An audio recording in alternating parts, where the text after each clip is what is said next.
Very good morning. In today's video, I am explaining about the query folding.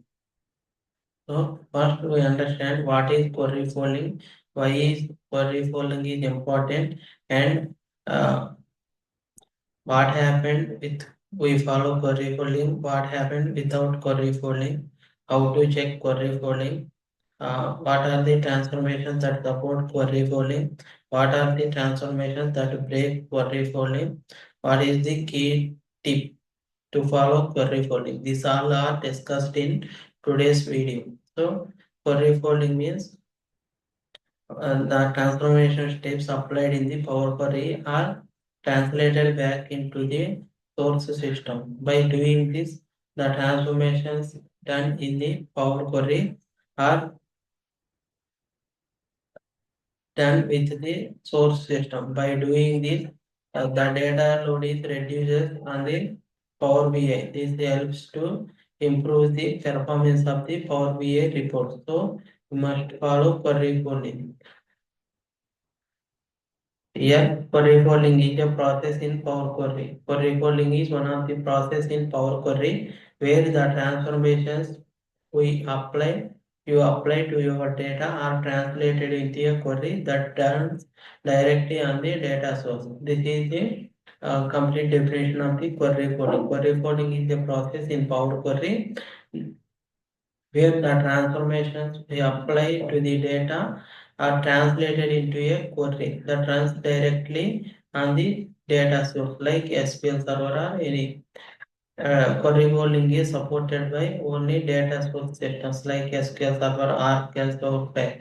It is not supported by the flat files like Excel, CSV files like that.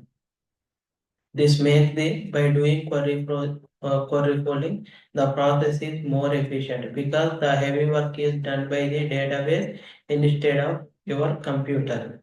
So by doing query folding, the heavy work is done in the data source. It reduces the load on the Power Query. Why is query folding important? Query folding improves performance. For improving the performance, for reducing the data load, for supporting the incremental refresh. For doing all these three steps, the query folding is important. Improves performance. How query folding improves performance? So we understood by reading this. Instead of loading all the data into Power BI and then transforming it, the transformations are processed on the data source. So in this way, the query folding improves the performance. So by using query folding, uh, there is no need to load all the data into Power BI and then transformations of it. So by doing query folding, the transformations are processed on the data source system. This improves the performance, reduces data load. Only the required data is loaded into Power BI, saving time and resources. Uh, Query folding reduces data load. In which manner it reduces data load? So by doing query folding, only the required data is loaded into Power BI. Without query folding, all the data is loaded into Power BI. Consumes time and process. So by doing query folding, it saves our time and resources. Supports incremental refresh. Query folding supports incremental refresh. In which manner query folding support incremental refresh?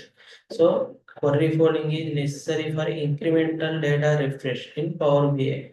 For incremental data refresh, we must use query folding. For example, if you are working with a SQL Server database containing millions of rows and you apply a filter in Power Query to get only the sales data for the year 2023.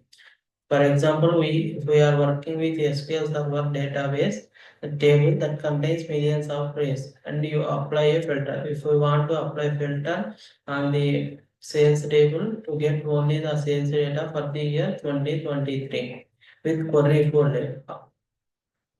With query folding, Power Query sends a SQL query like this to the database. By using query folding for the filter, bring out year 2023 data from sales SQL Server table. Out of millions of rows, it sends query to the SQL query like this. Select star from sales where year equal to 2023. The database process in the field. The database process the builder and only the 2023 data is sent to Power BI. For using Power BI, the SQL query by using query calling, the Power Query sends a SQL query like this for filtering the year 2023 data. So it sends the uh, SQL query to the database without query calling. By using query calling, this SQL query is sent to database. In the database itself, the data is filtered. Without query calling, Power Query retrieves all the rows from the table. Without query calling, the Power Query retrieves all the rows from the table. The filter is applied locally in Power BI, making the process slower and more resource intensive. So without query folding, the process is slow and it requires more resources. How to check query folding? So query folding, doing of query folding is better for incremental refresh reduces data load, improves performance. How we done? So how we check the query folding first? In Power Query, we give right click on the apply steps and we select the native query. If the SQL query appears to us, the query folding is work. If it is in uh, gray color, the query folding is not working. In Power Query, right click on a step in the applied steps pane. The second step is select view native query. If you see the SQL query, it means query folding is working. If we select view native query, the if the SQL query is appears to us, it means query folding is working. If the option is grayed out, it is not folding. Examples of transformations that support query folding. Some of the examples of transformations that supports query folding. Filtering rows, selecting specific columns, sorting data, merging and appending queries. The merging and appending queries in these both tables are from the same data. So one is from Excel, one is from other. So it is not like that. When the both tables are came from same source. All these transformations supports query folding.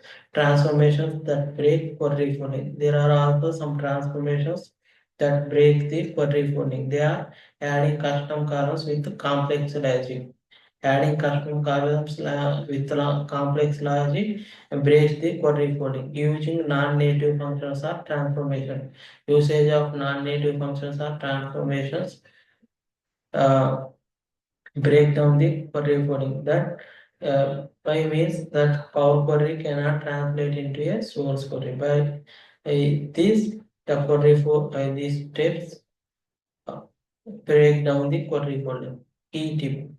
Always try to keep query folding enabled. We always try to enable the query folding, especially when working with large data sets. Or to ensure optimal performance. For ensuring optimal performance and working with large data sets, we must enable the query folding. Let me know if you need more examples or details. So this is all about query folding and their uses and how to check query folding. What is the importance of query folding? What are the transformation supports query folding and break the query folding. I hope this video helps to you know more about query folding. Thank you.